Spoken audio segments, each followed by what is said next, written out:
आपण आज सुकट बनवणार आहोत, सुकी छानपैकी।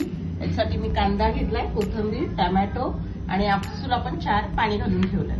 थोडीशी अशी छान भाजून घेणार आहोत आणि अशी कुरकुरीत होईपर्यंत भाजून घेतली। यामध्ये आपण पाणी घालणार आहोत, धुवून घ्यायची जराशी आणि ही अशी पिळून घ्यायची, जास्त नाही, थोडंसं पाणी काढायचं। अशा प्रकारे आपण ही काढून घेऊया। तेल घालूया, कांदा घालून आपण छान परतून घेणार आहोत। त्यामध्ये टोमॅटो घालून घेऊया। इथे मी थोडासा गोडा मसाला घालणार आहे। तुमच्याकडे जे मसाले असतील ते घालू शकता, मिरची पावडर पण घालू शकता। इथे जसं आवडेल त्यानुसार तुम्ही ते घालूया।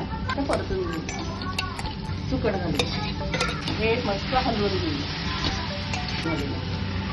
करायचं आहे आणि जरा थोडा 2 मिनिटं वाफ द्यायला आणि हलवून